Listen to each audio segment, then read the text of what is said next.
उस समय जो प्रबोधानंद सरस्वती उनकी उपासना थी लक्ष्मी नारायण की उपासना, लेकिन क्या जाने पूर्व संस्कारवश ज्ञान मार्ग में उनकी ज्यादा रुचि आ गई। शंकराचार्य जी के अद्वैतवाद मायावाद में ज्यादा प्रभावित हो गए। हमारी जो उपासना पद्धति है ये जानना जरूरी है। इसमें भेदभाव क्यों?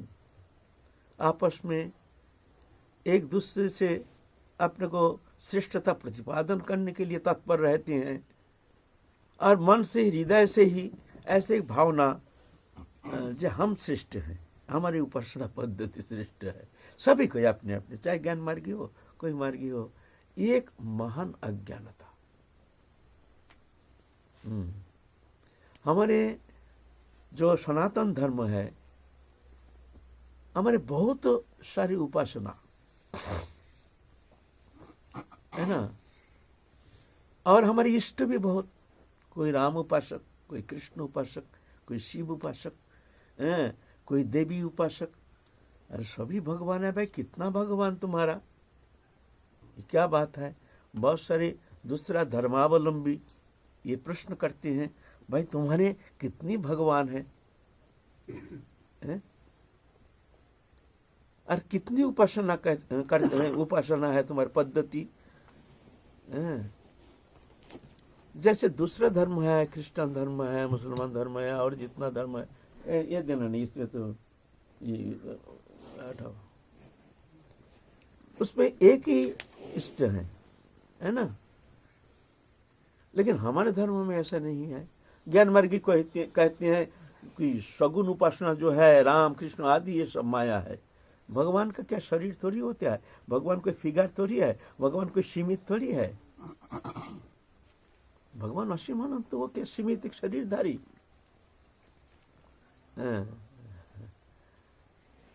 इसका कौन निरसन करेगा, इसका कौन समाधान करेगा।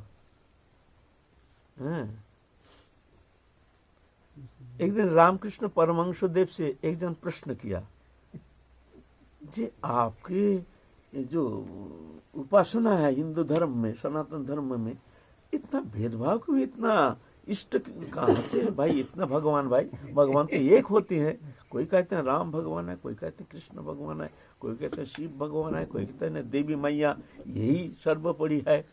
ये कभी पुरुष कभी प्रकृति बन जाते हैं, वही सब कुछ है। ये क्या कारण है? दूसरा धर्म तो ऐसा नहीं है, उनका एक ही इष्ट है। तो रामकृष्ण हंस के कहते हैं, बहुत ग्रामीण भाषा से रामकृष्ण परमहंसदेव निरसन करते थे। शास्त्रगत तो थे नहीं, अपना नाम भी लिखना नहीं आता था, एकदम अनपढ़। लेकिन ना जाने जब कहते थे ऐसे ऐसे ग्रामीण दृष्टांत तो देकर के इतना सुंदर रूप से निरसन करते थे। बड़े बड़े पंडित अपने पंडिताई भूल करके उनका शब्द में इतना प्रभावित हो जाते थे। तो कहते हैं देखो हमारे भगवान अनंत है, उनके नाम अनंत, उनके रूप अनंत, उनके लीला अनंत। ये अनंत का पार कौन पाया? सगुण निर्गुण जो भी है सभी वही है, उनसे पड़े और कुछ है ही नहीं। मत्त परतरंग नान्यत किंचिदस्ति धनंजय मयि सर्वमेदं प्रोक्तं सूत्रे मणिगणैव। अहं सर्वस्य प्रभव मत्त सर्वं प्रवर्तते इति मत्ता भजन्ते मां बुधा भाव समन्विता। परे और कुछ है नहीं। तो ऐसे इतनी विविधता क्यों उपासना में? तो कहते हैं देखो दूसरा जो धर्म है ना, जैसे शहनाई बजती है ना, कहीं शादी विवाह में जब शहनाई बजती है ना, उसका बगल में एक ट्यून बजता है, पुं और शहनाई नाना प्रकार राग रागिनी आलाप आलापन करते हैं ना। बोलते हैं देखो वो जो पो करते हैं ना, यह है दूसरा धर्म। एक ही ईश्वर है, हमारे ईश्वर अनंत है ना, इसीलिए देखो एक ही वंशी में नाना प्रकार राग रागिनी सुर इतना निकाल रहे हैं, वो है वही एक ही पोंग। हमारा अनंत है ना, ये कौन निरसन करेगा? इसीलिए हमारे देखो ये वंशी जैसे नाना प्रकार राग रागिनी सुर सब निकाल रही है। ये है हमारे धर्म। सब सभी भगवान है, सभी ठीक है। जशोदा माता, कृष्ण तो छोटा सा बाल स्वरूप, मिट्टी खा लिया तो कान पकड़ के ले आए। सब बालक आके कहते हैं, मैया देखो कन्हैया ने मिट्टी खाई है। माँ देखते हैं मिट्टी पेट में जाने से तो विकार हो सकता है। कान पकड़ के लाए, मुंह फाड़ देखो, तेरे मुड़ो देखो। मुंह फाड़ने से वो जोगमाया आकर के दिखा रहे हैं अनंत कोटि ब्रह्मांडो, क्या देख रहे हैं, अंतहीन। उधर भीतर प्रवेश कर गए मुख्य विवर में, और अंतहीन अंतहीन अंत अंत अंतहीन अंतहीन। जशोमती माता घबरा गई है, हाय हाय ये क्या हो गया, ये कोई उपल्ला है। हे प्रभु, हे भगवान, ये उपल्ला से हमको मुक्ति कर दो। बहुत हम गौदान करेंगे, हम ऐसा करेंगे ऐसा करेंगे। मन ही मन में कितना संकल्प करते हैं कि हमारे बच्चे का क्या हो गया। अनंत कोटि ब्रह्मांड सब कुछ दिखा दिया अनंत मुख विवर में, अनंत को दिखा दिया, फिर भी मानने के लिए तैयार नहीं। जय पूर्ण ब्रह्म सनातन। ससीम के अंदर असीम को दिखा दिया। ससीम कृष्ण के मुख विवर में अनंत को दिखा दिया, फिर भी मानने के लिए तैयार नहीं। जय पूर्ण ब्रह्म सनातन। विष्णु पुराण कहते हैं, जस्य पदनक ज्योत्स्ना परं ब्रह्मेति शब्दितं सएव वृंदावन भुवि हरिनंदिर नंदन। जिनकी चरण की नख किरण की छटा पर ब्रह्म कहते हैं, वो ही नंदंगन में खेल रहे ये कृष्ण, है ना। तो हमारे ये अनंत है, ये हमारी विशेषता है सनातन धर्म में। जिसका जैसे संस्कार तद अनुसार वो उपासना करते हैं, है ना। सभी सत्य है। मार्ग को पकड़ के चलो, निष्ठा लेकर के, अपने इष्ट में निष्ठा लेकर, अपने गुरु में निष्ठा लेकर, अपने मार्ग में निष्ठा लेकर के, अपने पंथ में निष्ठा लेकर के तुम चलते रहो, तुम ठीक पहुंच जाओगे। चलने का मार्ग अलग अलग है। जैसे हमको दिल्ली जाना है, कोई तो ट्रेन में जा रहे हैं, कोई बस में जा रहे हैं, कोई पैदल जा रहे हैं, कोई नाव में जा रहे हैं। जाना है दिल्ली, ये मार्ग का भेद है, लेकिन भगवान एक ही है। वहाँ जाके देखोगे वही पूर्ण ब्रह्म सनातन, भगवान ही सब कुछ है। मत अपर तरंग नान्यथ, हमसे परे और कोई तत्व है ही नहीं। ये है हमारे सनातन। ना समझ के कारण आपस में भेदभाव लेकर के आपस में लड़ते हैं। ये जो हमारे भीतर ये भेदभावना, अज्ञानता, ये हमारे लिए बहुत, सनातन धर्म के लिए बहुत विघातक हो गया है। आपस में एक जातिवाद, संकीर्णता, एक धर्मीय सांप्रदायिक संकीर्णता, ये बहुत हानिकारक हो गया हमारे लिए। अब समय आया है सब मिल के चलना है, सबको साथ लेना है, नहीं तो इसके लिए बहुत भारी कीमत चुकाना पड़ सकता है। हमारे सनातन धर्म के लिए समझने के विषय है ना। तो हमारे सनातन धर्म में 3 पद्धति, भगवान अनंत है, उनका वर्णन कौन करेगा। कोई कह देते हैं जो भगवान ऐसे हैं वो सबसे बड़ा मूर्ख, अंतहीन उसको कौन पार पाया।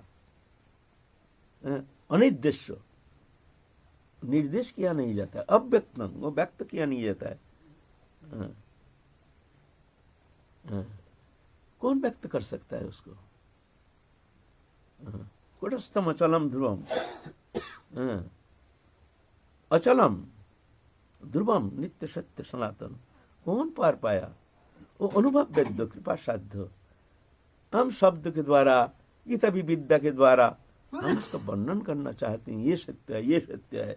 जो बोलते हैं ये सत्य है और सब मिथ्या है, वो सबसे बड़ा मूर्ख है। पहुंचा ही नहीं, जब वहां पहुंचोगे तो मुंह बंद हो जाएगा, आवाज नहीं निकलेगा। जब कलशा, जब पानी भरते हैं तब बक बक बक बक बक बक बक बक करता है, जब भर जाता है तो चुप, कोई आवाज नहीं। तो ऐसे ही हम लोग उनको पंडिताई, विद्वत्ता तब तक बक बक बक बक करता है। जिस दिन उस स्थिति आ जाएगी, वहाँ उस भगवत चरण सान्निध्य प्राप्त करने में थोड़ा सा उनकी कृपा से हमको थोड़ा सा आनंद रस मिल जाएगा ना, उस दिन सब बंद हो जाएगा, है ना। तो हमारे उपासना में त्रिविध उपासना है। एक ज्ञानमय प्रकाश, पहले भी कहे हैं, थोड़ा सा ध्यान देने की विषय है। एक ज्ञानमय प्रकाश, एक ऐश्वर्यमय प्रकाश, एक माधुर्यमय प्रकाश, तीन प्रकाश मिल करके भगवत्ता। तीनों सत्य है। ज्ञानमय प्रकाश भगवान, नाम रूप गुण रहित, लीला रहित, एक प्रकाश मात्र, आनंदमय सत्ता मात्र, निर्विशेष निर्गुण ब्रह्म उपासना पद्धति, ये भगवान के ज्ञानमय प्रकाश। ऐश्वर्यमय प्रकाश है भगवान अनंत विभू, सृष्टि करते, संहार करते, प्रलय करते हैं, अनंत धाम, अनंत नाम, अनंत रूप, अनंत लीला, यह भगवान का ऐश्वर्यमय प्रकाश है। और वृंदावन में श्री कृष्ण ये माधुर्यमय प्रकाश, जहाँ भगवान भगवत्ता बोल करके भक्त के साथ ऐसे घुल मिल जाते हैं, भगवान भूल जाते हैं मैं भगवान हूँ, और भक्त भी भूल जाते हैं ये भगवान है। उनसे एक तदात्मता, एक तल्लीनता, एक प्रेममय, इतनी प्रेम से ऐसे स्थिति आ जाती है जहाँ कोई भेद ही रहता नहीं है। भगवान भक्त के साथ रह करके भक्त को आनंद वर्धन करते हैं, भक्त भी भगवान के साथ रह करके भगवान को आनंद प्रदान करते हैं, भक्त भी आनंदित हो जाते हैं। ये अद्भुत अचिंत्य आनंद, ये शब्द के अगम्य है। ये कैसे हैं? ये शब्द के अगम्य है। यह है माधुर्यमय प्रकाश। तो तीनों सत्य है। कोई कहते हैं जो नहीं भगवान ही अनंत है, ऐश्वर्यमय है, भगवान अनंत है, वो क्या नंदगन में भगवानी छोटा बच्चा रूप में खेल रहे हैं, क्या ये भगवान हो सकते हैं? वृंदावन में जो लीला करते हैं, क्या भगवान झूठा खाते हैं, झूठा खिलाते हैं? वो क्या जानेंगे माधुर्य उपासना क्या है? तो तीनों सत्य है। तो ये जो वेंकट भट्ट, ये नारायण को, लक्ष्मी नारायण के उपासक थे, ऐश्वर्यमय उपासना पद्धति।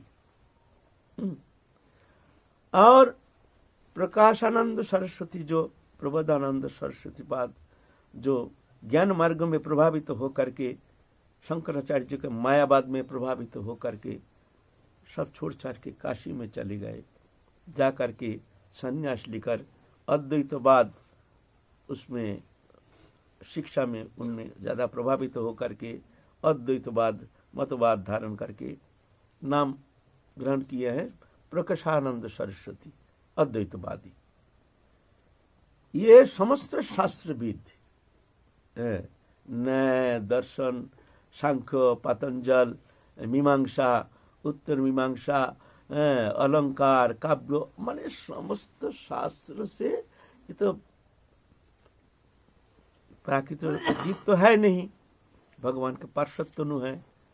तो समस्त शास्त्रवेत्ता, तत्ववेत्ता, इनकी विद्वत्ता में प्रभावित होकर के हजारों सब संन्यास ग्रहण करके, इनके शिष्यत्व ग्रहण करके सब अद्वैतवाद का प्रचार कर रहे हैं। प्रकाशानंद सरस्वती घर छोड़ के आ गए हैं, काशी में निवास कर रहे हैं। महाप्रभु गए हैं दक्षिण भारत। वेंकट भट्ट के पुत्र था, छोटा सा पुत्र था गोपाल भट्ट, जो कि गोपाल भट्ट गोस्वामी पीछे राधा रमन जी जो स्थापना किए हैं, राधा रमन जो वृंदावन में, वही गोपाल भट्ट गोस्वामी। छोटा सा बालक महाप्रभु की सानिध्य में आकर के ऐसे प्रेरित हो गए हैं, ऐसे माने प्रेम में इतना गदगद हो गए हैं, महाप्रभु का प्रेम सानिध्य पलक के लिए छोड़ने के लिए तैयार नहीं, महाप्रभु के पीछे पीछे डोलते हैं और रोते हैं, भयंकर रोते हैं। कृष्ण नाम से हृदय गदगद हो जाता है, रोते हैं। ज्ञानवादी जो है, इन लोगों को कहना है जो भाई ये रोते क्यों है? रोना तो एक अज्ञानता, कोई वस्तु मिलता नहीं उसके अभाव से रोते हैं। जिसमें अभाव है वो रोते हैं, वो तो स्वयं पूर्ण है, तो रोने का क्या बात है? तो ये तो एक अज्ञानता। और हम ही भगवान, हम ही वही है, हमें आनंदमय है, पूर्णानंदमय है, तो रोएंगे किस लिए? तो रोना माने एक अज्ञानता है, और जहां अज्ञानता है वहां तो कोई प्रकाश नहीं, तो वो माया है। इसीलिए वो बुरी तरह से हमारे ये सगुन ईश्वर बात को खंडन मंडन करती है, उसको पसंद नहीं आता है। रोना माने माया। लेकिन हमारे श्रीमद् भागवत कहते हैं बगदगदया द्रवत चित्र बिना बिना आनंद अश्रु कलया कथं सिद्धि विनाशय। जब भगवत कथा सुनते सुनते, हरि कीर्तन करते करते, सत्संग में हरि कथा श्रवण करते करते बाग गदगदया, शब्द गदगद हो जाएगा, द्रवता चित्त सा, चित्त वृत्ति अंतकरण द्रवीभूत हो जाएगा, तरलित हो जाएगा, विगलित हो जाएगा। बिना आनंद अश्रु कलया, आनंद अश्रु बहना चाहिए। अब भगवान में जब प्रेम होता है, अंतकरण जब शुद्ध होता है, तभी जाके ये होता है, ऐसा थोड़ी होता है।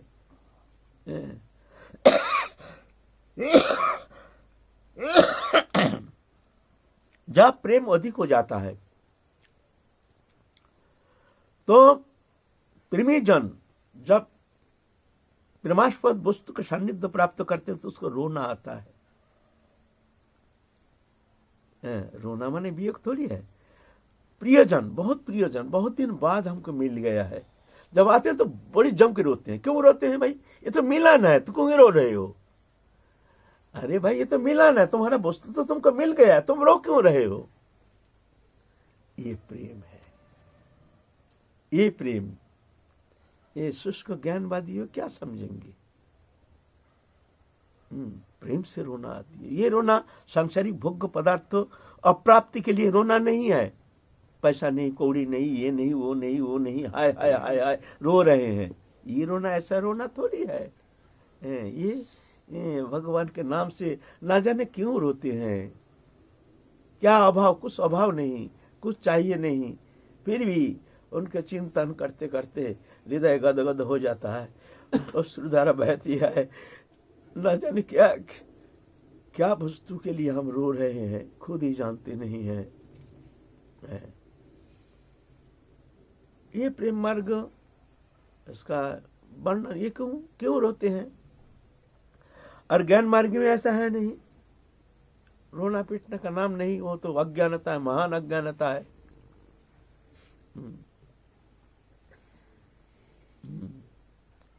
मद्गुण स्तुति मात्रेण मयि सर्व गुहाशय मनोरगतिर अविच्छिन्ना जता गंगा सहम बुधौ ज्ञान लक्षण ज्ञान जगन क्या है तो लक्षण भक्ति जोगस्व, क्या भूल गया शब्द तो। मद्गुण श्रुति मात्रेण मयि सर्व गुहाशय मनोरगतिर अविच्छिन्ना जता गंगा सहम बुधौ लक्षण भक्ति जोगस्व ज्ञान जगन उदारितम अहोइत की अव्यवहिता जा भक्ति पुरुषोत्तम। अहोइत की अव्यवहिता, अहोइत की क्यों रोते हैं? कारण नहीं, कुछ अभाव है ना? कोई अभाव नहीं। अभाव तो है हमारे प्रियजन, हमारे ठाकुर जी से, ठाकुर जी में हमारे प्रेम नहीं, ठाकुर जी के लिए अभाव नहीं, अभाव ठाकुर जी में हमारा प्रेम नहीं। बताइए, माने प्रेम होते हुए भी देखते हम में बहुत कमी है, हम में बहुत कमी है, हम में बहुत कमी है। अहोइत की हेतु नहीं, कोई कारण नहीं। अव्यवहिता, अव्यवहिता माने जैसे स्रोत बह रही है, गंगा जैसे बह रही है समुद्र की ओर, उसको स्वाभाविक गति से वो चल रही है, रुकती नहीं कहीं। ऐसे मनोगति अविच्छिन्ना जैसा गंगा सोहम बुधौ, जैसे गंगा समुद्र की ओर चल रही है, उसको किसी बाधा रोकने के लिए तैयार नहीं। जब तक समुद्र में जा करके नहीं मिलते हैं तब तक वो चल रही है, उसकी गति कहीं स्थगित होना संभव नहीं है। मनोगति अविच्छिन्ना, ऐसे भक्त के हृदय भी वो रुकने के लिए तैयार नहीं। दृश्यमान जगत कोई वस्तु पदार्थ प्राप्ति से भी उसका हर्ष नहीं, जाने से भी उसका कष्ट नहीं। मनोगति अविच्छिन्ना, जैसे गंगा एक स्वाभाविक प्रवाहिनी हो करके समुद्र की ओर जा रही है, ऐसे मनोगति अविच्छिन्ना जथा गंगा स्वह अम्बुधौ, अम्बुधौ माने समुद्र।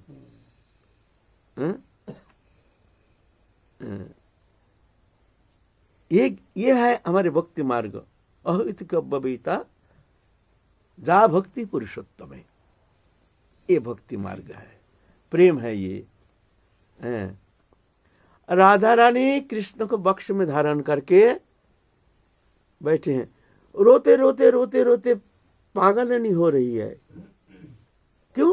अरे ये तो सच्चिदानंद पूर्ण ब्रह्म सनातन आनंद सिंधु और अनंत शक्ति स्वरूपिणी आह्लादिनी शक्ति आनंददायिनी शक्ति के मूर्त विग्रह श्रीमती राधा रानी दोनों मिल रहे हैं, फिर भी दोनों रो रहे हैं।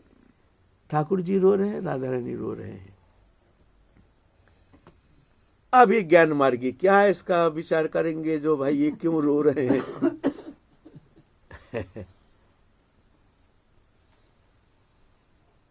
थोड़ा सा रोना बंद हो जाएगा तो पागल हो जाता है। थोड़ा रोना बंद हो गया कोई कारणवश, आज भजन में बैठे हैं तो मान लो आज रोना आया नहीं, अब रोए नहीं, आज ऐसे ही सूखापन, पागल हो जाता है साधक। जैसे मान लो किसी ने पेट्रोल डाल के आग लगा दिया। क्यों? अश्रुधारा से वो शीतलता हृदय को शोधन कर देते हैं। एक बग गदगदया द्रवता चित्रसा, कंठ गदगद हो जाता है। एक प्रेममय भावना भगवान के लिए, एक प्रेममय एक अपनापन, एक ऐसी भगवान के लिए व्याकुलता, ये जो है ये साधक के लिए एक जीवन का आधार है। ये बिना साधक रह नहीं सकते हैं। ज्ञान मार्गी क्या समझेंगे इसका, ये क्यों रोते हैं? उनके लिए रोना एक अज्ञानता।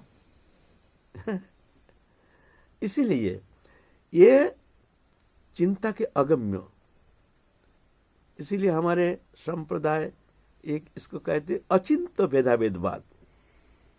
अचिंत्य शब्द प्रयोग किया है। भेदाभेद भाई, भेद भी है अभेद भी है। जीव में भगवान में भेद भी है अभेद भी है ना। जीव अल्पज्ञ, भगवान सर्वज्ञ। भेद अभेद है चैतन्य सत्ता रूप में भगवान अहम आत्मा गुरा के सर्वभूत शास्त्रितो, सबके भीतर आत्मा रूप में मैं ही हूँ। अभेद है तो ये भेदाभेद, उसके अंदर एक शब्द है अचिंत्य। ये अचिंत्य प्रेम जो है ये अचिंत्य है, ये मन बुद्धि का अगम्य है, ये अनुभव वेद्य है, ये कृपा साध्य है।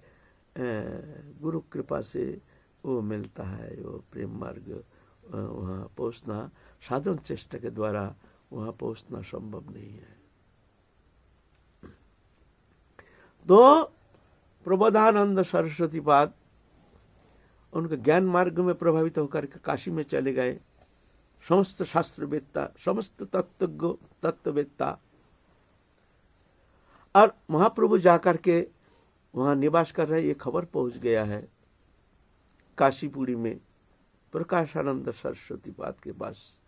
जो एक सन्यासी बड़ा अद्भुत दिखने में, दिव्य दर्शन, मनमोहक, जिनके लक्षण, जिनके सान्निध्य प्राप्त होने से ही सब कुछ भूल जाते हैं।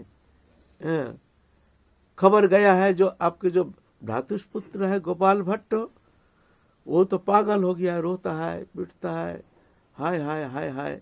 और वो सन्यासी भी ऐसी हर समय रोता है, हा कृष्ण बोल के रोता है, और ऐसे भाव गदगद होकर के नाना प्रकार क्रिया मुद्रा। अरे सन्यासी इतना चंचल रहता क्यों? वो तो ध्यान निविष्ट होकर के एकदम समाधि में निमग्न हो जाएंगे, हिलेंगे नहीं डुलेंगे नहीं। अरे ये कभी रोते हैं, कभी उठते हैं, कभी ये क्या भाई, उनके दिमाग में घुसता ही नहीं है। ध्यान में भजन माने ध्यान बस पत्थर जैसे हो जाएगा, हिलेगा डुलेगा नहीं, एकदम समाधिस्थ। यह है भजन। अरे रोते हैं पीटते हैं, ये भावुकता भाई, उनके लिए ये भावुकता है। तो महाप्रभु तो 4 महीना वहां थे, जाते समय दक्षिण भारत भ्रमण करके फिर आएंगे। जब आए हैं दक्षिण भारत से सब कन्याकुमारी आदि सब दर्शन करके आए हैं वेंकट भट्ट के वहाँ। गोपाल भट्ट कहते हैं जी प्रभु आपके साथ हमको ले चलिए, आपके बिना हमको जीना बड़ा कठिन हो जाएगा, हम जी नहीं सकते हैं। तो महाप्रभु कहते हैं हम जा रहे हैं, जब तक माता पिता है तब तक इनकी सेवा में रहो, जब ये चले जाएंगे तो फिर वृंदावन में आ जाना, फिर तुम्हारे लिए हम स्थान निर्वाचन करके रखे हैं, तुम आ जाना, अभी मत आओ, अभी माता पिता की सेवा करो। हमारे महाप्रभु निर्देश करते हैं, शिक्षा देते हैं माता पिता की सेवा, है ना। तो तब गोपाल भट्ट गोस्वामी तुम रह रहे हैं लेकिन मन संसार में है नहीं, रोते हैं पीटते हैं। और प्रकाशानंद सरस्वती गोपाल भट्ट को बड़ा प्यार करते थे, जे इसको हम ज्ञान मार्ग में ले आएंगे, भावुकता छोड़ा करके और सगुन उपासना छोड़ा करके, क्यों वो तो सब कल्पना है, सगुन उपासना विग्रह उपासना ये सब झूठा है, भगवान कोई पत्थर थोड़ी है। सब हमारे सगुन उपासना का निंदा करते हैं, मुसलमान संप्रदाय, ख्रिस्टान और जो धर्मावलंबी सगुन उपासना सब करते हैं। आप जाइए बौद्धिस्ट, तो शून्यवाद, उनका मंदिर में क्या देखते हैं आप, बुद्धदेव का मूर्ति है ना। जैन मंदिर में जाइए, जैन उनकी मूर्ति है। जाइए चर्च में जाइए, क्या देखेंगे, जैसे ख्रिस्ट की मूर्ति, माता मेरी की मूर्ति। आर्य समाजी जो कट्टर सनातन विरोधी, वहां जाके देखिए क्या, उनके गुरुदेव दयानंद सरस्वती की मूर्ति। क्यों भाई, मूर्ति पत्थर का मूर्ति तुम बैठे हो, वो मूर्ति नहीं ना, उसका तुम पूजा करते हो, वो पूजा नहीं, हमारा ही पूजा है, हम ही श्री मूर्ति पूजा करते हैं। जो एकदम नास्तिक है वो भी अपना कोई परदादा को कोई मूर्ति बना करके, पैसा वाला है तो मूर्ति बना करके रखते हैं, यह हमारे परदादा है। अरे तुम्हारा परदादा पत्थर, तुम मानते नहीं हो, उसको आरती भी करते हैं। जो मानते नास्तिक आरती भी करते हैं, जतन से सेवा भी करते हैं। दुनिया सब सगुन उपासना करते हैं और दोष अंगली उठाते हैं, यही सनातन धर्म, हिंदू मूर्ति पूजा करते हैं। तोड़ो इसका मूर्ति, कितने मूर्खता। हमारी मूर्ति बात करते हैं, हमारी मूर्ति चलते हैं, हमारी मूर्ति बोलते हैं, ये प्रमाणित है। एक बच्चा, मैया बच्चा को, अभी तो प्रसंग में थोड़ा अलग आ गया, एक बच्चा लेके मैया जा रहे हैं मूर्ति मंदिर में, तो सिंह दरवाजा, दो सिंहों की मूर्ति बना हुआ है, दो तरफ है ऐसे। तो बच्चा देख डर गया, अरे बेटा डरो मत, ये पत्थर का है, ये खा थोड़ी जाएगा, सिंह थोड़ी है। ओह अच्छा, तो बच्चा को लेके भीतर गए, मैया पूजा कर रही है। आते समय कहते, माँ पत्थर का सिंह जब खा नहीं जाता है, तुम्हारे पत्थर का मूर्ति तुमको क्या देगा, वो भी तो पत्थर का है। बात ऐसा है नहीं, पत्थर का जो मूर्ति है वो एक फिगर का मूर्ति है, आत्मा का मूर्ति नहीं। फिगर, ये जो पंचभौतिक शरीर है सभी पंचभूतात्मक, दृश्यमान जागतिक जो भी वस्तु पदार्थ है सब पंचभौतिक।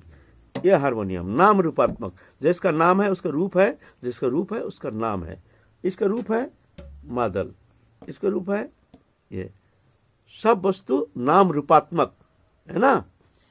यह है भौतिक पदार्थ, नाम रूपात्मक। जो मनुष्य का मूर्ति बनाया जाता है उसका पंचभौतिक शरीर का मूर्ति बनाया जाता है, ये पंचभूत, ईश्वर नहीं। लेकिन हमारे जो विग्रह है ये पंचभूत से नहीं। मया ततमिदं सर्वं जगत अव्यक्त मूर्ति, समस्त चराचर समस्त वस्तु पदार्थ मत परतरंग नान्यत, हमसे परे कोई तत्व है ही नहीं। जो भी दृश्यमान जो भी वस्तु पदार्थ है सब में मैं हूं। तुम्हारा निष्ठा होने से ये पत्थर में मेरे को तुम देखोगे। तो हमारे जो विग्रह है ये पंचभौतिक नहीं, इसीलिए वो चिन्मय, उसमें भगवान, उनमें भगवान है। तुम्हारा श्रद्धा है तो उनमें से भगवान प्रकट हो जाएंगे। यह पंचभूत, पंचभूतात्मक शरीर का विग्रह, शरीर का बना हुआ, और ये चिन्मय सच्चिदानंद भगवान, दोनों में अलग है। वो चिन्मय, ये जड़ है। नृसिंह भगवान जब प्रहलाद महाराज जब भगवान विष्णु के लिए इस तरह से रोते हैं, पीटते हैं, हर समय विष्णु भगवान विष्णु का ही महिमा कीर्तन करते हैं, तो हिरण्यकशिपु पकड़ के ले गया, बता तेरे भगवान कहाँ है। तो पिताजी क्या बताऊं, ये खरब खम्ब जहां जो दृश्यमान जो भी वस्तु पदार्थ है एक कण कण में भगवान है। तो ये खम्भ में इसमें भगवान है, बोले हाँ है, इसमें गदा प्रहार किया तो उसमें से प्रकट हो गए हैं निश्चय भगवान। हमारे वो पत्थर नहीं, हो भगवान है। तुम्हारा अगर श्रद्धा है, भक्ति है, उनमें से ही भगवान तुम देखोगे, भगवान बात करेंगे। बहुत सारे प्रमाण है ऐसे, बहुत सारे प्रमाण है। जे साक्षी गोपाल वृंदावन से साक्षी गोपाल साक्षी देने के लिए चले गए जगन्नाथपुरी, अभी भी वो है साक्षी गोपाल, स्टेशन भी है नाम साक्षी गोपाल नाम से, वहाँ जाइए, ये सत्य है, इतिहास प्रसिद्ध है। यहाँ से साक्षी देने के लिए गोपाल जी चले गए, प्रमाणित है। हमारे गदाधर भट्ट गोस्वामी पूजा अर्चन करते थे, गोपीनाथ, टोटा गोपीनाथ, बहुत बड़ा विग्रह, वृद्धावस्था में सेवा करने में कष्ट होता है, माला पहनाएंगे बड़ा कष्ट होता है, कमर ऐसे झुक गया तो भगवान को कष्ट आया। तो भगवान कहते हैं गदाधर तू कष्ट नहीं पाना, मैं बैठ जाता हूँ, तू प्रेम से हमको माला पहनाना। सुबह उठ के देखते हैं भगवान बैठे हुए हैं पद्मासन में, अभी भी है विद्वान, जाओ देखो, बैठे हुए कृष्ण मूर्ति विश्व में कहीं नहीं है। एक जगन्नाथपुरी में जाओ तो टोटा गोपीनाथ भगवान बैठे हुए हैं, भगवान बात करते हैं। राधा रमन जी प्रकट हुए हैं, शालग्राम शिला, इतना बड़ा शालग्राम शिला, गोपाल भट्ट गोस्वामी जी पूजा अर्चन करते थे। एक सेठ जी आए वृंदावन में, मंदिर में पोशाक देते हैं, पोशाक उनका शौक है, जो विग्रह देख करके उनको बढ़िया पोशाक बना के देते हैं। उनके ऐसे अगर आए हैं भाई, नाम सुना है गोपाल भट्ट गोस्वामी, चलो भाई उनके पास जा करके थोड़ा सा देखेंगे कैसे उनके विग्रह। गए हैं गोपाल भट्ट गोस्वामी, दिखाए शालग्राम, अरे हम तो सोचे हैं हम पोशाक देंगे, ये तो पत्थर का एक शालग्राम शिला है, इनको क्या हम श्रृंगार कराएंगे हैं। और गोपाल भट्ट गोस्वामी देखते उनका थैले में अच्छा गहना, अच्छा पोशाक है। मन में हुआ बात तो सही है, हमारे विग्रह भी अगर ऐसे होता तो हम भी ठाकुर जी को बहुत सुंदर श्रृंगार करते। सुबह उठ करके देखते हैं वो शालग्राम राधा, अभी जो राधा रमन देखते हैं, राधा रमन बन के बैठे हैं। हमको तू जो संकल्प किया था ले हमको श्रृंगार कर। आप कहेंगे ये सब कल्पना है तो प्रमाणित करने के लिए ठाकुर जी शालग्राम आधा हिस्सा तो पीछे रह गया और आधा हिस्सा में विग्रह बन गए हैं, जो किसी का मन में संदेह ना रहे जो ये बनावटी है, ये बात सत्य नहीं है। प्रमाणित करने के लिए जो पीछे किसी को कोई कह सकता है अरे दूर ये सब कहावत है, ये किंवदंती है। किंवदंती नहीं, वो पीछे देखिए, पीछे हिस्सा आधा हिस्सा शालग्राम ऐसे ही है और सामने राधा रमन जी। हमारे विग्रह बात करते हैं, खाते हैं, पीते हैं, बोलते हैं, प्रेम करते हैं हमारे विग्रह। ये नास्तिक क्या जानेगा? ये जो धर्मांध है ये लोग क्या जानेंगे हमारे उपासना पद्धति संबंध में। तो ये प्रकाशानंद सरस्वती पाद तो बहुत दुखी हो गए जो हमारे भ्रातुष्पुत्र जो है ये भावुकतावाद में इस तरह से निमग्न हो गया है। इसको हम सोचे थे कि इसको लेकर के हम अद्वैतवाद में हम दीक्षा दे करके इसको अद्वैतवादी बनाएंगे, लेकिन एक ऐसे नवीन सन्यासी आकर के उनके माया जाल में फंसा करके हमारे भ्रातुष्पुत्र को इस तरह से पागल कर दिया। एक बार मिल जाए तो हम इसको एक ऐसे चखाएंगे, उनका कितना विद्वत्ता कितना वो सब हम एक बार देख लेते एक बार। मन में तो बहुत गरज रहे हैं। तो महाप्रभु भी जान गए हैं जो ऐसे है, तो महाप्रभु के पार्षद लीला है। तो फिर काल चलेंगे क्या लीला करते हैं महाप्रभु। जय जय श्री राधे श्याम।